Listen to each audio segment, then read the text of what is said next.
ఇప్పుడే country delight యాప్ని download చేసుకోండి. Download the country delight app now.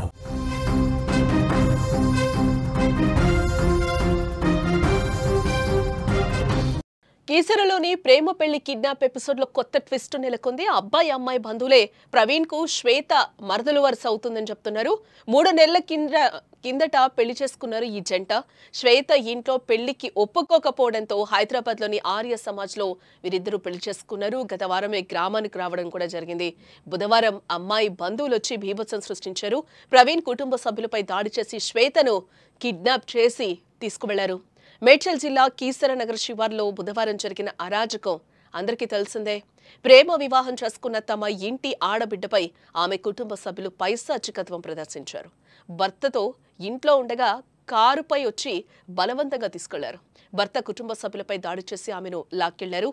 Dammaiguda municipality పరిధిలోని నర్సింపల్లి గ్రామానికి చెందిన చిత్తారి పద్మల కుమారుడు ప్రవీణ్, అదే గ్రామానికి చెందిన బాల్ నరసింహ మహేశ్వరుల కుమార్తె శ్వేత 7 ఏళ్లుగా ప్రేమించుకుంటున్నారు. అయితే వేరే వివాహానికి శ్వేత కుటుంబం అయితే ఒప్పుకోలేదు. దీంతో గత జూలై 11న ప్రవీణ్ శ్వేత ఇంటి నుంచి వెళ్లిపోయి సికింద్రాబాద్లోని ఆర్య సమాజ్లో పెళ్లి చేసుకున్నారు. పెళ్లి తర్వాత హైదరాబాద్లోనే కాపురం ఉంటున్నారు. ఇద్దరు కన్నోళ్లు ఒకే గ్రామానికి చెందిన వారు కావడంతో పెద్దలు మనసు మార్చుకుంటారని శ్వేత ప్రవీణ్ భావించారు. ఇంతలో ప్రవీణ్ తండ్రి ఆరోగ్యం బాగలేకపోవడంతో సొంత ఊరు నర్సింపల్లికొచ్చారు. తమ ఇష్టానికి వ్యతిరేకంగా కూతురు ప్రేమ పెళ్లి చేసుకుందని ఆమె తల్లిదండ్రులు పగబట్టారు. అంతేనా, కూతురి అత్తింటి వారిపై మూకుమ్మడిగా ఒక్కసారిగా కూడా దాడి చేశారు. ఆ విజువల్ కూడా మనం స్క్రీన్ మీద చూడొచ్చు. వాళ్ళందరూ కూడా శ్వేత ఫ్యామిలీ మెంబర్స్ అందరూ కూడా ప్రవీణ్ ఫ్యామిలీ మెంబర్స్ మీద ఏ విధంగా దాడి చేసి శ్వేతని కార్లో ఏ విధంగా లాక్కెళ్లారో కూడా అక్కడ సినీ ఫక్కీలో తీసుకెళ్లారు. అదంతా కూడా మనకి విజువల్లో కనిపిస్తుంది. అడ్డొచ్చిన కూతుర్ని బయటకు ఈడ్చుకుంటూ తీసుకొచ్చి ఆమె చేతులు కాళ్లకు తాళ్లు కట్టి కారులో పడేసి ఎత్తుకెళ్లిపోయారు. సినీ ఫక్కీలో జరిగిన ఈ కిడ్నాప్ కు సంబంధించిన సీసీటీవీ వీడియో ప్రస్తుతం వైరల్ గా మారింది. అయితే ఈ కేసులో ట్విస్ట్ కూడా బయటకు వచ్చింది. ఇప్పుడు వారిరువురు సొంత కుటుంబ సభ్యులని కూడా తెలుస్తోంది. శ్వేత ప్రవీణ్ కు మరదలే వరుస అవుతుందని కూడా బాధిత కుటుంబం చెప్తోంది.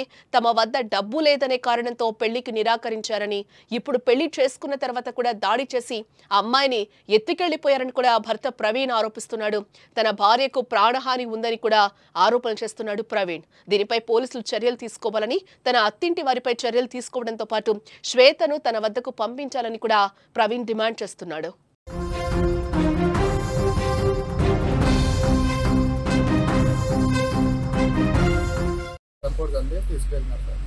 ఆర్య సమాజంలో చేసుకున్నాము, అంత అయిపోయింది.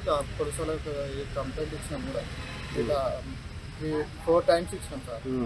4 టైమ్స్ ఇచ్చినా కానీ ఏం రెస్పాన్స్ లేదు. సికింద్రాబాద్లో ఉన్నా సార్. అయితే జ్వరం వచ్చిందని ఇటు వచ్చినా సార్. మొన్న మీ ఇంటికి వచ్చారా? ఎవరు?